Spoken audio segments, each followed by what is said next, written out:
Sextou e eu não estou parada, né? Acordei cedo para estudar, porque você sabe, se você quiser melhorar de vida, você não só tem que botar os cabelos para ficar nos devidos lugares, porque eu tô falando muito do meu cabelo, mas eu também tô aceitando o meu cabelo. Ele não tá maltratado, ele tá bem lavado.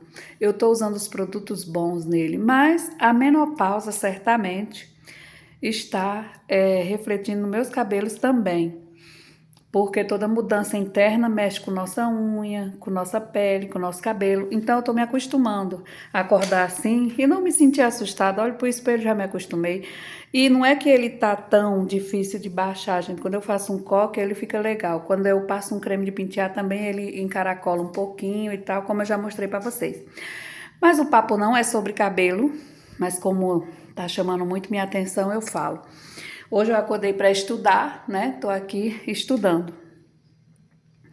E eu refleti sobre um assunto que é antigo na minha vida, porque muitas vezes a gente não sabe falar daquela forma filosófica, não sabe falar da forma mais literária, mais romântica, né? Mais romantizada, a gente fala do jeitão da gente, porque a minha avó era uma grande filósofa. Ela não era estudada, não era nada, mas ela sabia filosofar de uma forma incrível. Afinal de contas, ela ia muito à igreja. E você sabe que na igreja, querendo ou não, os padres são estudados, né? E a filosofia deles e a crença, a espiritualidade passava-se para as beatas, para as pessoas que iam para a igreja todos os domingos e todos os eventos de missa. Então, eu via na vovó uma mulher muito inteligente, muito sábia, muito... A vovó, a mãe de mãe, Jovelina. Ó, que nome lindo, Jovelina, já de jovem, eterna jovem. A vovó era uma mulher assim que se vestia muito coberta. Nunca vi assim essa parte do decote da vovó, nunca. Até quando ela chamava a gente para ir tomar, para olhar ela tomando banho, que ela mandava a gente ficar tipo de guarda, se viesse alguém, a gente dar algum sinal para que não fosse para a furna, que ela gostava de tomar banho numa furna, que é um buraco na pedra, né? Eu acho que você sabe. Muitos também chamam de tanque, mas essa era a furna mesmo, que ela é profunda e redonda. E aí a vovó tomava banho nisso. Mesmo assim, a vovó nunca deixou que a gente vê o corpo dela. Então sempre foi bem coberto. Para tomar banho, ela tinha, por baixo da roupa, ela tinha uma tal de uma camisa, que ela chamava camisa, que era uma camisola de saco, não era nem de qualquer camisola, era uma camisola de saco que ela mesma fazia. Era um vestido de pôr por baixo, mas era de saco, imagina aí como era grosso. A vovó vestia roupas sempre de manga, nunca assim de alça, nunca, jamais, nem nos sonhos. Era tudo de manga, roupa de meia manga ou manga comprida. E as saias dela era sempre a altura do tornozelo, né? Do calcanhar, como a gente sempre disse. E vovó, eu aprendi muita coisa com minha vovozinha. É tanto que no meu canal, todo exemplo mais antigo que eu dou, todo exemplo de experiência boa, de aprendizado, eu falo na vovó. A minha mãe também, mãe, né, herdou de vovó também, claro, muitos detalhes bons. Porém, minha mãe, ela ficou mais tempo internada, como eu já disse a vocês, que ela teve uma depressão profunda e não foi tratada do jeito que deveria. Ou, enfim, era uma depressão mais intensa e não sempre ela tinha as crises dela. Enfim, mas aprendi muito com ela mesmo assim.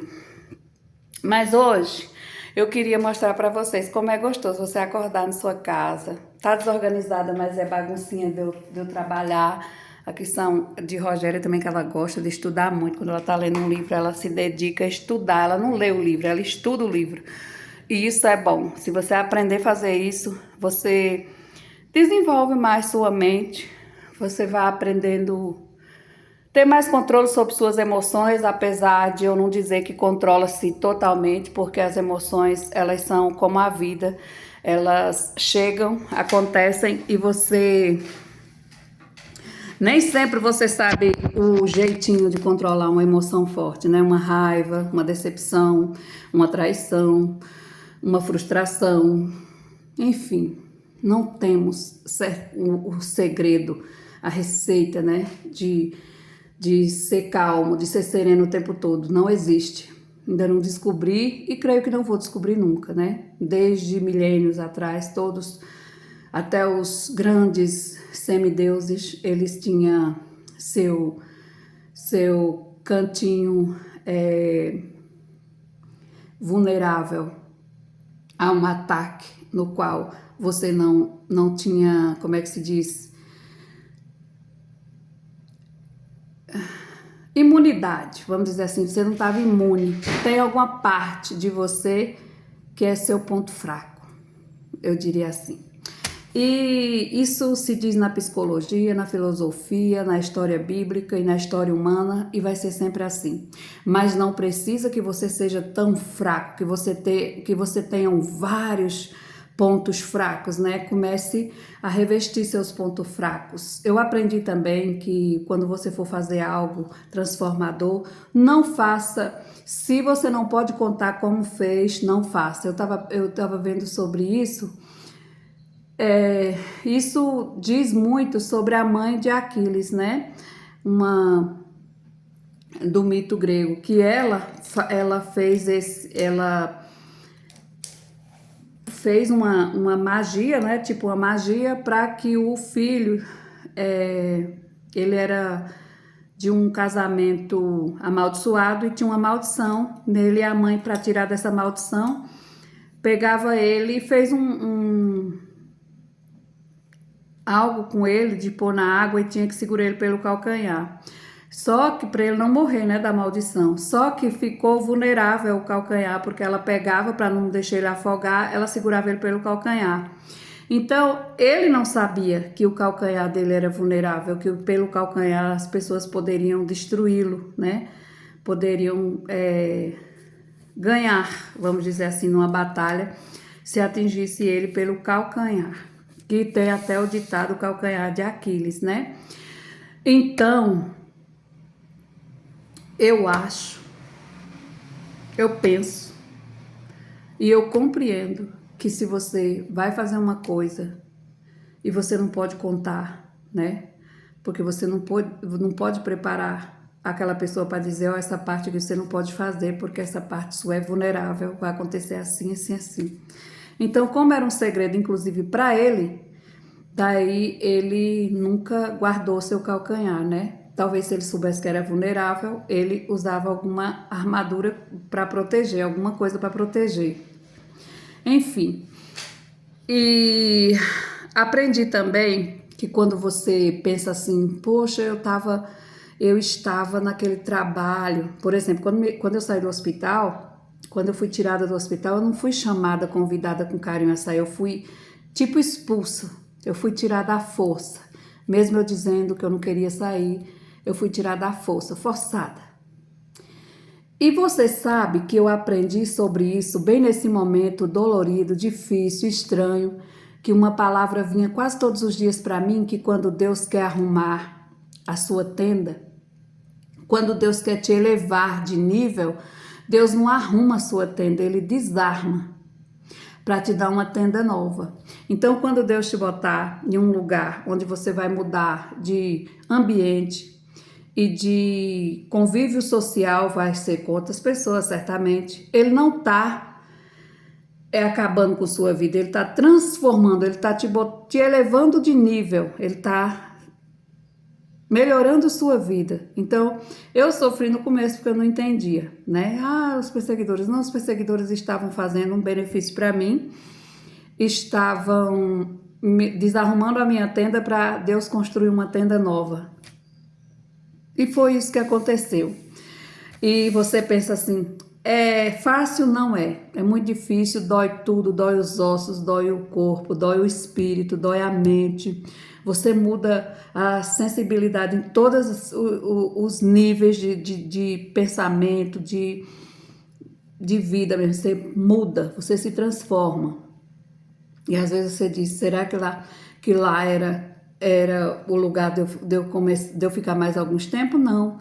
Quando Deus te tira de um lugar, por mais estranho que te pareça, foi arrancada, foi tirada, foi convidada com carinho ou foi arrancada. Não importa, se tu foi arrancada, é mais certo que Deus vai te dar algo muito maior, muito mais generoso. E você vai dizer, nossa, eu achei que estava me fazendo um grande mal e estava me elevando de nível. Até porque tem lugares que você passa só para você tá lá sem muita energia. Você até aprende muitas coisas no lugar, mas o lugar não te emociona, o lugar não te faz repensar, o lugar te deixa as energias, a bateria fraca, vamos dizer assim. Então, lá era um lugar, né? No hospital era um lugar que eu não achava nada novo, tudo era a mesma coisa, todo dia era aquela mesma rotina e desgastada, né? Porque você perde sono e tal, você tem que trabalhar à noite. Era tudo mais. Se eu continuasse daquele jeito, nossa, quando eu ia me acabar, né? Porque às vezes o corpo acostuma, mas às vezes não. Ele precisa de conforto numa certa idade, na menopausa, por exemplo, e foi bem quando eu entrei na menopausa que, graças a Deus, Deus me tirou de lá, porque é cansativo. Pense, é cansativo. Mas eu tô agora num lugar da minha vida, dentro de mim mesmo, e quando eu vou para o meu trabalho, eu me armo. Espero que meus lugares vulneráveis, como o calcanhar de Aquiles, Deus cubra, né? Que Deus cubra, porque você sabe que nós não sabemos qual é a nossa parte vulnerável. Nós não estamos totalmente certos de qual é o nosso ponto fraco. Às vezes a gente fala, né? Ah, meu ponto fraco é isso, mas talvez não seja. Talvez o seu ponto fraco seja algo que você também é muito secreto, que você ainda não descobriu. Então, que Deus te dê força, te proteja e que Deus ponha armadura nesse cantinho aí vulnerável. E que você acredite muito, muito, muito, muito sobre isso, que quando Deus quer te elevar de nível, Ele não arruma a tua tenda, Ele desarma para fazer uma tenda nova, maravilhosa. E eu vejo isso na vida, vejo isso acontecendo assim, os olhos, não é negócio de mitologia, não é mito, né? Eu vejo acontecer, eu olhando, eu encarando para as coisas acontecendo. E às vezes elas até me abalam, até me deixam triste, nervosa, chateada, chorona. Mas, gente, o bom da vida é que você não se deixe de se amar por nada neste mundo, nem por as críticas, nem porque as pessoas te acham menos sábia, menos bonita, menos isso ou menos aquilo. Não deixa penetrar no teu coração. Começa a te olhar com um olho espiritual, com a bênção de Deus, pelo olhar da alma, que eu duvido que por mais desarrumada que você esteja, você nem vai perceber. Ah, os críticos vão, os haters, que nem dizem aí, né, que são as pessoas que vêm nos canais das pessoas e nas redes sociais só para detonar seu ódio, sua raiva, seu mal-estar. Isso é sobre eles lá, sabe? Eu não tenho contas a ver com eles. Eu não sou tóxica que nem eles. E os dias que eu acordo um pouco chateada, um pouco triste, eu vou ler coisas que me façam refletir sobre o dia de ontem, o de hoje e mais nada, porque o de amanhã só Deus sabe. Então, o teu equilíbrio, tua paz, tu busca para hoje, para hoje. Ontem eu não posso mais reviver, já foi. Amanhã eu não sei se viverei, quero muito, mas não sabemos. E o hoje é o ideal. É hoje que tu tem que tratar teus filhos bem, é hoje que tu tem que abençoar teus filhos, é hoje que tu tem que pedir perdão, é hoje que tu tem que abraçar, é hoje que se tiver alguma coisa para se arrepender, que tu se arrependa logo. É hoje, o dia é hoje, a hora é agora, sabe? Porque não sabemos do futuro. Como diz a Bíblia, o futuro a Deus pertence. E sobre sua beleza, seu capricho, seus cabelos querer crescer para um lado ou para outro ou para cima, aceita que dói menos. Deixa teus cabelos quietos e Acho eles tão sedoso, cheiroso, apesar de estar assim. Ó, gente, ele tá, eu arrumei ele, sabe? Mas olha como é que ele tá crescendo pra cima. Mas depois eu vou passar um creme e vai ficar tudo bem. Ah, tá um pouco me incomodando, né? Porque não é que eu me incomodo sozinha. As pessoas, elas falam sobre quando ele tá um pouco bagunçado. Elas perguntam o que que eu tô usando, o que que você tá fazendo, tá em fase de transição, tá não sei o quê. E aí isso dá uma incomodadinha na gente, né, pessoal? A gente diz que os haters não magoam, mas às vezes consegue dar uma marretadinha na mente da gente. Mas não se importe não, ó. Eu tô fazendo meu vídeo mesmo assim. E creio que mais tarde eu faço outro pra vocês já com outro cabelo, assim. Esse cabelo mais em outro nível. Beijo, bom feriado. Quer dizer, aqui a gente tá de boa. Ligou o feriado. Mas feriado foi ontem, né? Sobre a consciência negra. Vocês viram aí, eu falei sobre a consciência negra, mas ainda ficou um pedacinho muito interessante que a gente deve refletir sobre a luta, né? A luta das pessoas negras para que elas entrassem na sociedade com respeito, com dignidade. Não foi romantismo, não foi brincadeira, é uma luta. Ainda estamos nesse caminho de luta que não era para estar mais, né, gente? Era para ter, para só ser uma conversa de passado, ser só uma história que a gente conta quando, como foi. Mas infelizmente o preconceito ele é um trem duro de quebrar. Ele é um negócio uma negatividade muito dura, muito cruel, e ele demora de ser quebrado, né? Porque ele às vezes fica enrustido, disfarçado, e isso que não faz quebrar. Isso é sobre tudo, né? Não é só sobre a consciência negra, não é só sobre consciência negra, é sobre tudo que você não respeita outra pessoa, que você não respeita o ser, né? Aquela situação da pessoa, ou enfim, eu acho muito, muito, muito legal quando eu me deparo com um juiz negro, com um doutor, né, médico negro, com vários professores negros e com vários.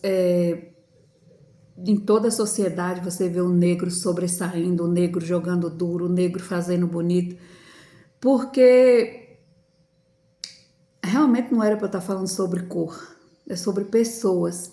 Mas já que o negro foi tão tirado do direito dele, né, o direito de estudar na melhor faculdade, onde ele bem quisesse, sempre teve aquele preconceito assustador que as pessoas negras elas tinham que ser muito, muito, muito, muito, muito, muito, muito, muito, muito, muito extremamente forte para elas ter coragem de entrar numa faculdade, ter coragem de se desenvolver e estar lá no meio da sociedade, porque a discriminação era dura, era clara e evidente. Mas a luta foi tão linda que hoje a gente vê cada negro jogando duro aí, né? Cada negro fazendo o maior sucesso que não tem para ninguém, só para eles. E é sobre isso, mas eu acho que conscientizar as pessoas sobre respeitar as pessoas, independente da cultura, das etnias, né, de grupos sociais, que as pessoas respeitem umas às outras, independente, sabe, do que elas fazem ou são, ou estão no momento, enfim, mas que esse respeito chegasse, ficasse nas pessoas, que não precisasse a gente estar fazendo campanha sobre o respeito, que não precisasse a gente estar fazendo campanha sobre a não violência, né? Então, sobre isso. Mas sempre vocês vão me encontrar por aqui falando de paz, paz com os humanos, paz entre homens e mulheres, paz entre todas as nações, paz, paz, paz. Eu vou estar sempre pregando paz, paz e amor, porque é o que nos mantém equilibrados, felizes. E mesmo que nós tenhamos, todos nós temos um cantinho em nós, que é nosso ponto fraco, que é o nosso calcanhar de Aquiles. Nós temos que trabalhar muito para melhorar. para guardar o nosso cantinho vulnerável, para proteger nosso ponto fraco. A gente tem que estudar muito, relaxar, se abrir, se reeducar, se refazer e fazer sempre melhor, com amor. Beijo, minha plateia mais linda do planeta. E que Deus nos abençoe uma sexta-feira incrível, maravilhosa, aliás, incrível, uma sexta-feira abençoada, cheia do poder de Deus. E que venha um fim de semana também maravilhoso para todos nós. Amém? Beijo. Deus te ama. Eu também te amo e agradeço por você estar por aqui comigo. Cheiro.